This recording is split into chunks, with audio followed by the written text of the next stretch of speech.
सभी कुछ होता है। वहाँ तो औरत अपने मर्द का हाथ पकड़कर सड़कों पर घूमती भी है, और फिर उनकी कलाई नाजुक सी तो होती है। लाख की चूड़ियां पहनेगी तो मूंछ नहीं आ जाएगी।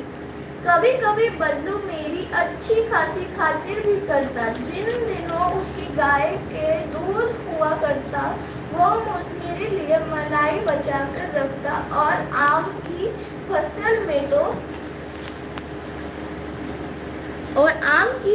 में तो मैं रोज ही उसके यहाँ से 2-4 आम खा जाता। परंतु इन सब बातों के अतिरिक्त जिस कारण वह मुझे सबसे अच्छा लगता था, वो ये था कि लगभग रोज ही वो मेरे लिए 1-2 गोलियां बना देता।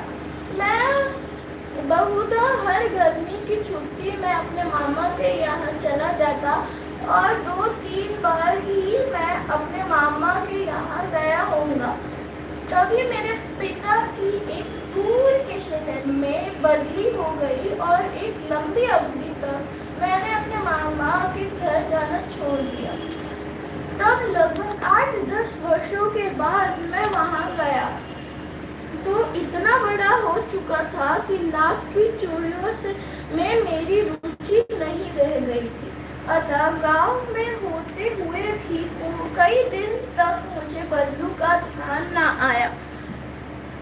इस बीच मैंने देखा कि गांव में लगभग सारी स्त्रियां कांच की चूड़ियां पहने हैं।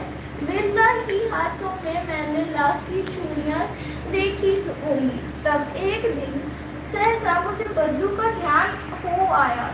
बात यह हुई कि बरसात में मेरे मामा की छोटी लड़की आंगन में फिसलकर गिर पड़ी, और उसके हाथों में कांच की चूड़ियां टूटकर उसकी कलाई में घुस गई, और उससे खून बहने लगा। मेरे मामा उस समय घर पर ना थे। मुझे ही उसकी मरहम पट्टी करनी पड़ी। तभी सहसा मुझे बल्लू का ध्यान आया और मैंने सोचा कि उससे मिल आऊं। अतः शाम को मैंने घूमते घूमते उसके घर चला गया। बल्लू वहीं चबूतरे पर नीम के नीचे एक खाट पर लेटा था। नमस्ते बल्लू काका, मैंने कहा। नमस्ते भैया, उसने मेरी नमस्ते का उत्तर दिया और उठकर खाट पर बैठने के परंतु उसने मुझे पहचाना नहीं और देर तक मेरी ओर निहारता रहा। जनार्दन काका, आपके पास से गोलियां बनाकर ले जाता था। मैंने अपना परिचय दिया। बल्लू फिर भी चुप रहा, मानो वो अपने स्मृति पलट पर अतीत के चित्र उतार रहा हो। और तब वो एकदम बोला पड़ा, आओ आओ लला, बैठो। बहुत दिनों बाद गाँव आए? हाँ, इधर आना नहीं हो सका काका, मैंने चारपाई पर बैठते हुए उत्तर दिया। कुछ देर फिर शांति रही। मैंने इधर उधर दृष्टि दौड़ाई, ना तो मुझे उसकी मचिया ही नजर आई, ना ही भट्टी। आजकल काम नहीं करते काका? मैंने पूछा। नहीं लला, काम तो कई सालों से बंद है। मेरी बनाई हुई चूड़ियां कोई पूछे तब ना।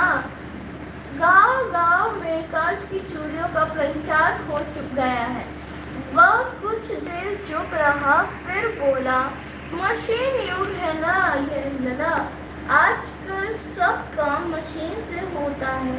खेत भी मशीन से जोते जाते हैं, और फिर जो सुंदरता कांच की चूड़ियों में होती है, वो लाख की चूड़ियों में कहा। लेकिन कांच बड़ा खतरनाक होता है, बड़ी जल्दी टूट जाता है। मैंने कहा, नाजुक तो फिर होता है ही है लला। कहते कहते उसे खांसी आई और वो देर तक खांसने लगा।